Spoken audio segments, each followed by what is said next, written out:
Thank you for joining me, Ashwin Berry, on NMH at 1, where we highlight the news-making waves in Namibia and beyond, ranging from current affairs to community stories, sports and economic news. Coming up in this broadcast, Amukwelele acquitted of church woman rape. Zambezi councillors demand urgent special meeting. August 26 boss fired over $22.5 million Namibian payment. Follow all our programs on oneup2.com or DSTV 285 or GoTV 25 in Namibia. Midday news update up next.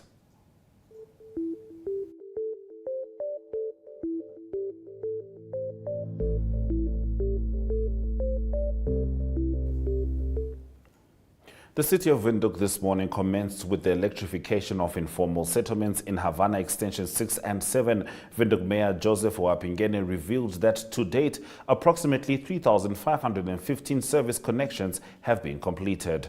Visual News highlights local stories from across Namibia right after the break. Stay with NMH at 1.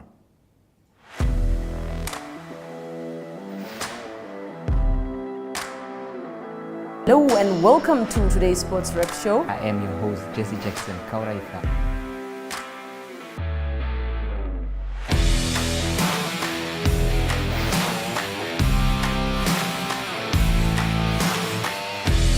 In replay, Namibia, who had won the toss for the first time on this tour. Good day everyone, time for international sports news, starting off with tennis news, both on the WTA for women's and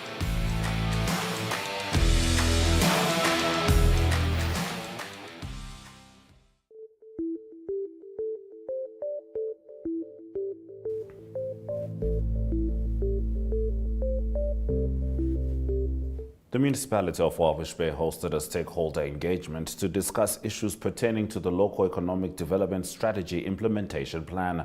The municipality's acting chief executive officer, John Esthazen, shares more.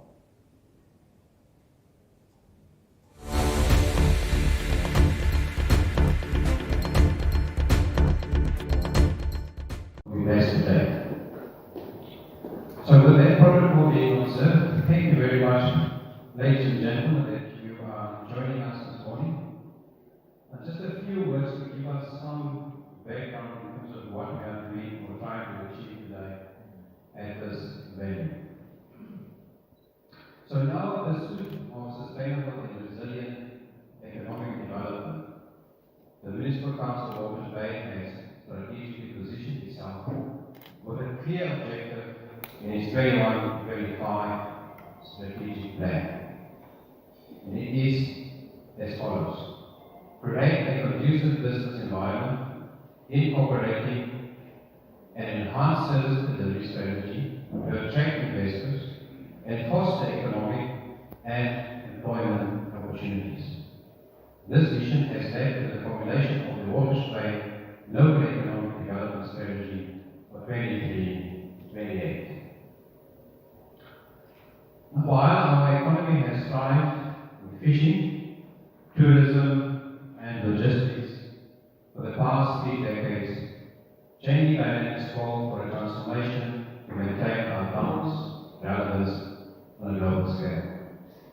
Esteemed stakeholders, our long-term vision for Walvis Bay is ambitious: to be listed among the global competitive cities for jobs and growth by 2033. Currently, only Cape Town represents the SADC region in this category.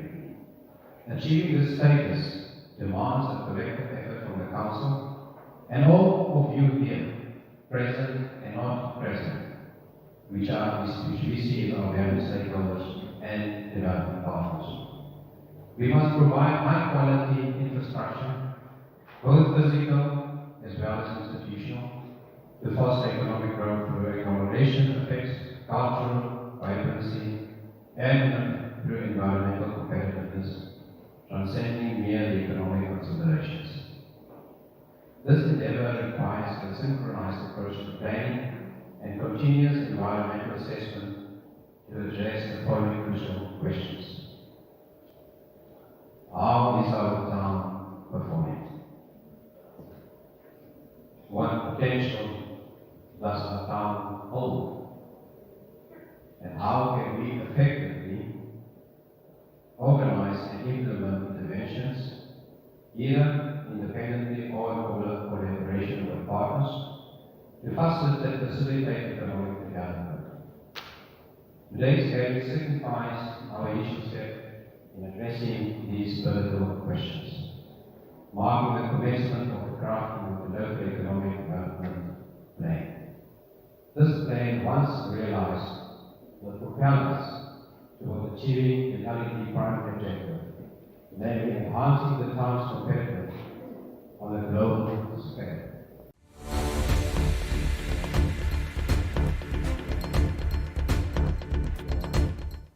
Today, the Health Ministry received another 16 vehicles donated by the U.S. government. During the occasion, Health Minister Kalumbi Shangula said this is an important milestone in improving the quality of care through the program, with the continuous support from CDC Namibia through PEPFAR. The mentorship program was introduced in 2015 as part of the acceleration plan to reach the HIV epidemic control by 2030, in line with the UNAIDS fast-track targets of 1990-90, he said. Elizabeth Kleibes reports.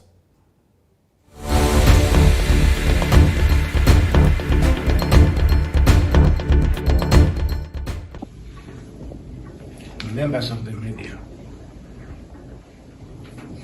I'm pleased to deliver this statement at this important occasion, marking the handover ceremony of vehicles to support our mentorship program, which vehicles were donated by the U.S. government to the Ministry of Health and Social Services.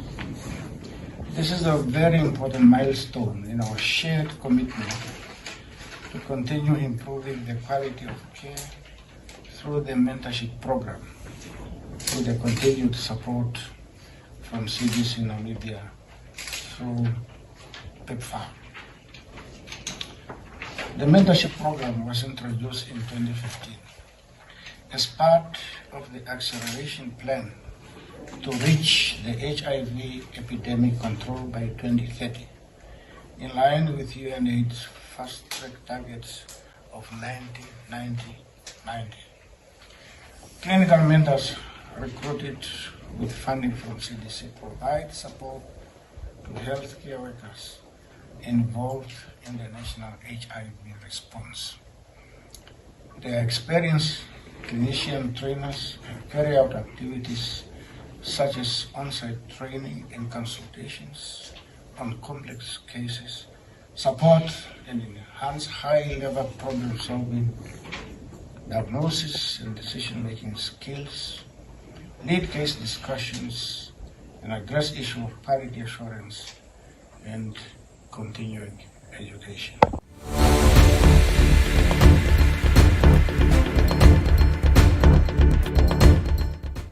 Stay with us as Namibian Sun leads us into the newspaper review shortly. Welcome to What's Cooking, where culinary passion meets expert insights. Somebody must really want to cook and want to cook good food. Immerse yourself in the bustling world of professional kitchens as top chefs create mouthwatering dishes. Join us for in-depth interviews as our host explores the experiences and expertise of our guest chefs. Don't miss out. Tune in to What's Cooking on NTV every Friday at 2100 hours and let the culinary adventure begin.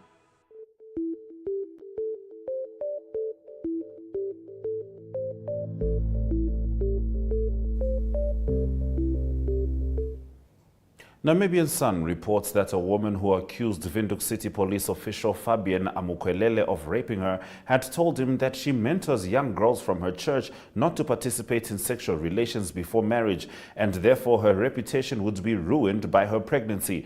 This was heard during a judgment in the Windhoek Regional Court yesterday, where Amukwelele was wholly acquitted. The woman, who also worked for the city police, apparently told Amukwelele that the pregnancy would make her position in church untenable, given the fact that she was a mentor to younger members of her congregation. She also reportedly told him that he should look up date rape because that is what would happen if she fell pregnant. On page 3, an 11-year-old girl was assaulted and raped on Saturday by an unknown man in Ongwediva. According to the police, the girl and her 9-year-old cousin were walking from a house in the Ohambungu village to a bakery when the man approached them and asked why they were insulting him. He slapped the girl, strangled her, and pulled her into nearby bushes where he raped her. The suspect is unknown and no arrest has been made. On the front page of the Republican, only 3 of the 10 fish-rot defendants who are currently in custody in Windhoek are ready to begin the process of obtaining legal representation. 3 of the accused are in the process of trying to obtain legal aid, and 4 of the accused will soon make Section 26 application in terms of the law on the prevention of organized crime. This is in an attempt to access some of their frozen funds so they can pay private lawyers. On page 3, a pensioner and his co-accused of raping an 11-year-old trial was scheduled to start in March 2024. Dirk von Fates and Ari Hjors have allegedly, on more than one occasion, sexually abused the girl between October 2020 and January 2021. The girl was taken to the men's respective homes and allegedly raped separately. On his front page, Allgemeine Zeitung reports that the legal representative of Ernst Joseph Lichtenstrasser has described the circumstances suggesting that Lichtenstrasser shot the NIMT directors in 2019 as unintentional, calling it a massive coincidence. He criticized the police's evidence gathering. On page 3, the Allgemeine Zeitung reports about allegations of corruption being made in Grootfontein after a list of property beneficiaries was altered. Residents criticized the preferential treatment of certain influential people on the list, which was approved by the city council and probably manipulated afterwards, they allege. Stay with us as the Namibian continues the newspaper review. Neo Paints has established a 67-year Namibian legacy, creating personalized paint solutions that blend quality and innovation for the Namibian people. We pride ourselves in being a 100% Namibian-owned company, investing in our country and our people by employing and empowering true Namibians. With every brushstroke, Neo Paints commits to our quality guarantee and always delivering a coat of excellence. At Neo Paints, we always stay true to our country. We are as Namibian as you.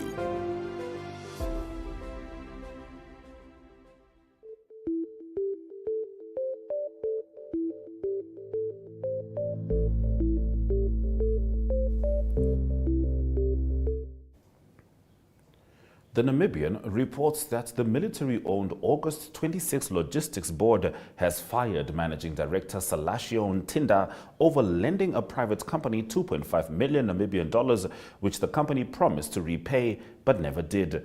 August 26 Logistics lent the money to a private company called Penda Enterprises, which allegedly had a contract to supply the Ugandan government with arms. Penda Enterprises is owned by Penda Shikongo, the son of former Windhoek Mayor Matthias Shikongo. Kali, now the Chief of Financial Officer of August 26 Logistics, has stepped down from his position. On page 3, various governors and chairpersons of regional councillors have called for the government's moratorium on the procurement of new vehicles for government offices, ministries and agencies be lifted. The leaders made this plea to the Parliamentary Standing Committee on Transport, Infrastructure and Housing, which is currently on an oversight visit to different regions. A 5-year moratorium was imposed by President Hage Geingob in 2020, prohibiting the purchase of new vehicles for ministers and other public employees as part of the government's austerity measures. The government ceased purchasing vehicles as early as 2015 when former Minister of Finance Karl Schleitwein ordered a halt in government vehicle purchases.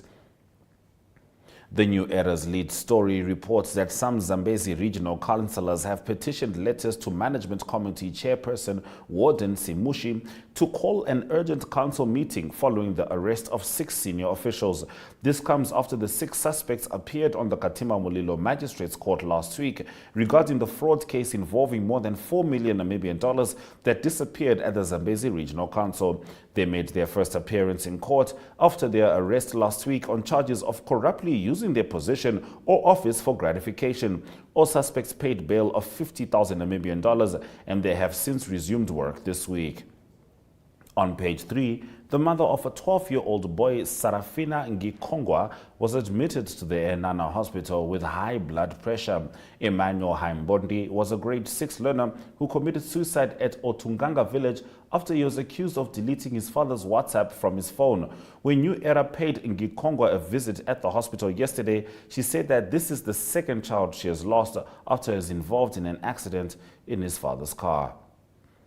The Market Watch reports that a total of 1,054 new vehicles were sold in September, a 4.3% month-on-month contraction from the upward revised 1,101 vehicles sold in August, but 3.5% more than the 1,018 sold in September 22, according to IJG Securities. Year-to-date, a total of 9,852 new vehicles have been sold during the first 3 quarters of the year, of which 4,830 were passenger vehicles, 4,414 were light commercial vehicles, and 608 were medium and heavy commercial vehicles. By comparison, 7,932 new vehicles were sold during the first 3 quarters of 2022. Now, regulator slams top SA medical schemes. An update on this coming up as we move over to economic news.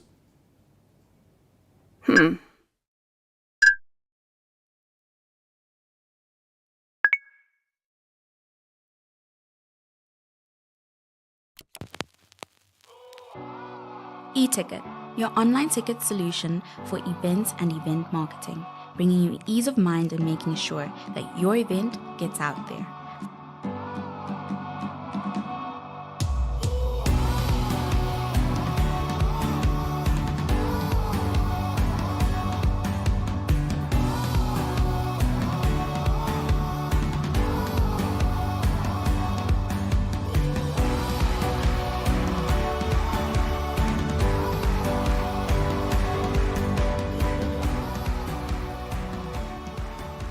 For more information, contact events@nmh.com.na.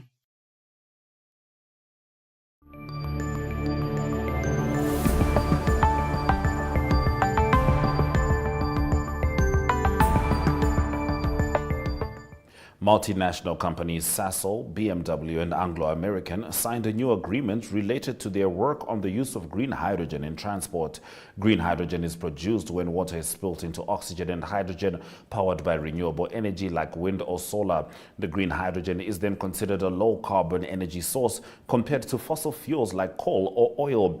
Its use as an energy or fuel source is of particular interest for industries that have difficulty in reducing emissions, such as steel and cement manufacturing or aviation and other modes of transport. The memorandum of cooperation between the 3 companies was inked on Monday when South Africa's second Green Hydrogen Summit took place. An overview document of the summit indicated. Let's head to the economic indicators.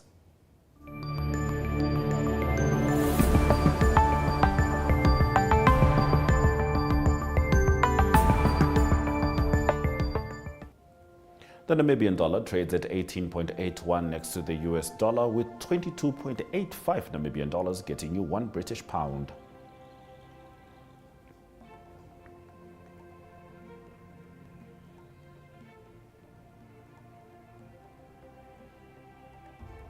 Looking at selected NSX stock closing prices, most stocks maintained their value. Overall index closed up 0.65%. Brent crude oil made a dip of 0.41%, whilst gold, platinum and copper all made upticks. UN stabilization mission in Mali, known as MINUSMA, announced yesterday their pullout has started. Stay with us as we head into news from Africa. Welcome to My.NA Cars, your ultimate destination for everything automotive. I am your host, Diana Master. Teamwork makes the dream work, right? Discover the latest models, innovative technologies, and expert insights from our passionate hosts. Learn essential maintenance tips and get exclusive behind-the-scenes access to the automotive industry. Don't miss My.NA Cars on NTV every Thursday at 2100 hours. Tune in and ignite your passion for automobiles.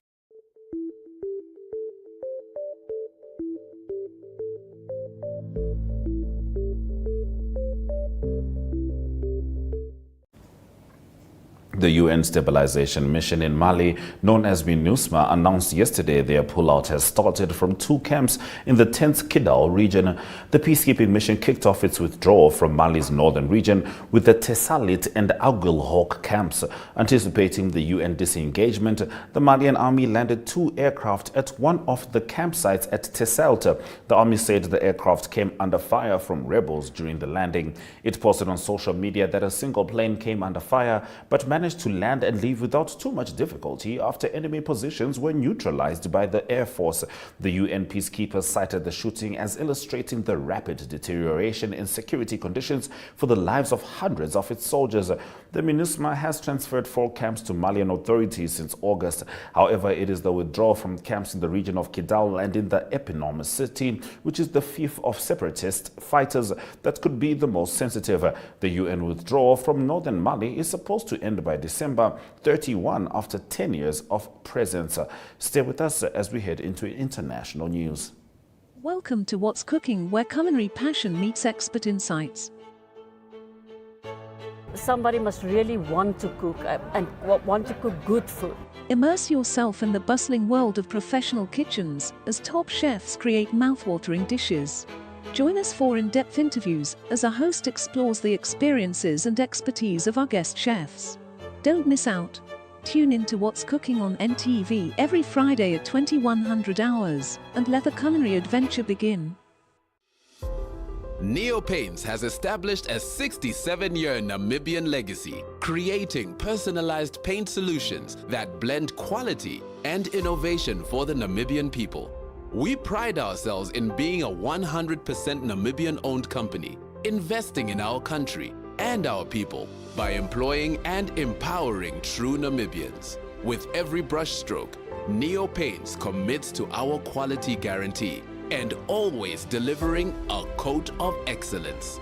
At Neo Paints, we always stay true to our country. We are as Namibian as you.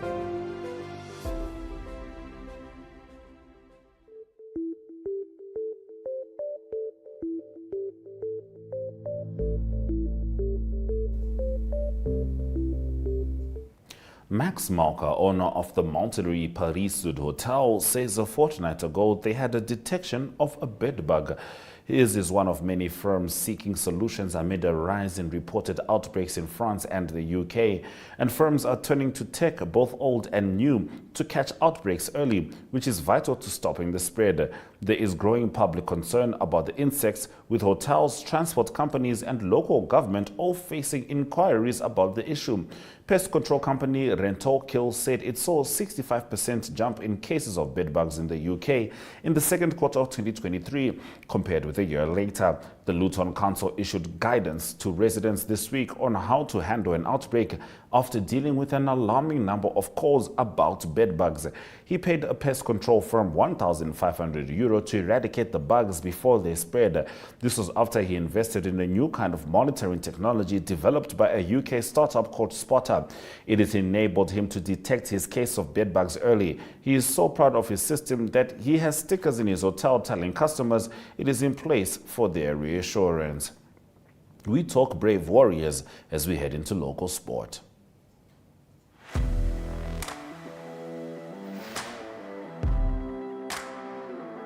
Hello and welcome to today's Sports Rep Show. I am your host, Jesse Jackson Kauraika.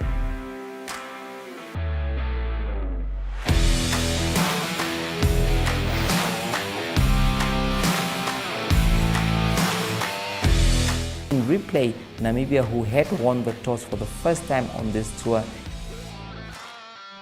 Good day everyone, time for international sports news, starting off with tennis news, both on the WTA for women's and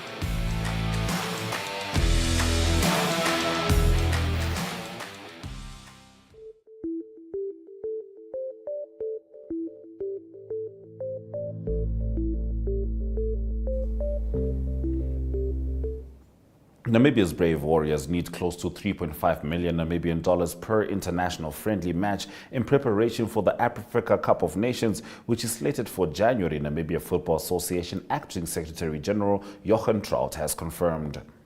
The Namibia Football Association will probe the behavior of fans after cans were thrown onto the pitch during two Deberi Namibia Premiership matches over the weekend. NFA League Director Mabos Fries told Namibian Sun that the association is aware of the incidents but awaits a full report before further action is taken.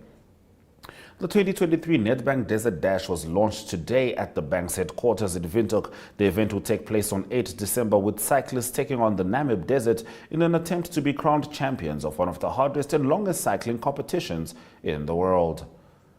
We start off with some Bafana as we talk Springboks as well in international sport.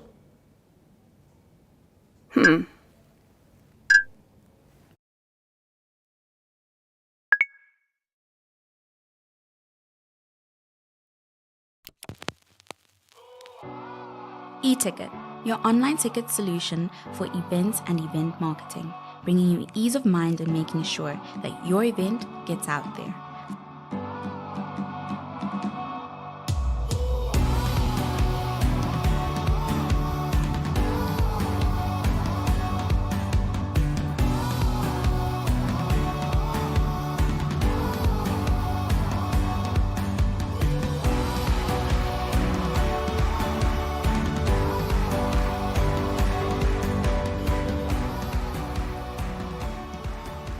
For more information, contact events@nmh.com.na.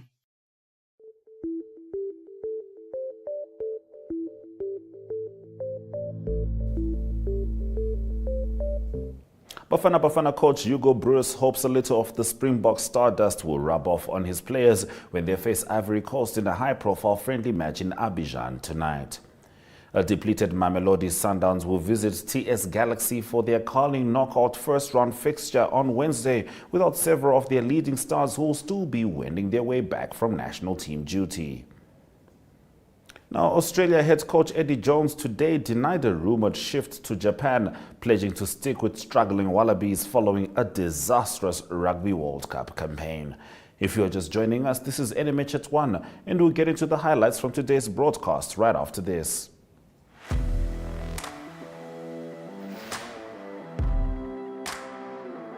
Hello and welcome to today's Sports Rep Show. I am your host, Jesse Jackson Kauraika.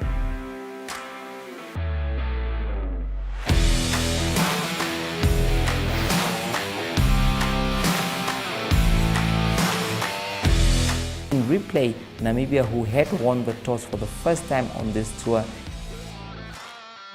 Good day everyone, time for international sports news, starting off with tennis news both on the WTA for women's and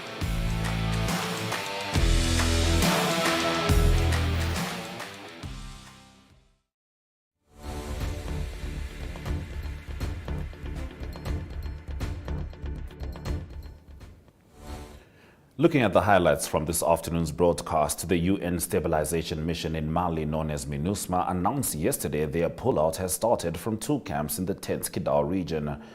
Israel said on Monday no ceasefire had been implemented in southern Gaza, even though security forces in Egypt had reached to allow foreigners out of the besieged Palestinian enclave. However, the image you are looking at is the latest report on bedbugs from France and England. And Namibia's brave warriors need close to 3.5 million Namibian dollars per international friendly match in preparation for the Africa Cup of Nations. Those have been your highlights. Remember to tune in every weekday at 1 p.m. to spend your lunch hour with NMH at 1, catching up on the latest news in Namibia, Africa, and the world.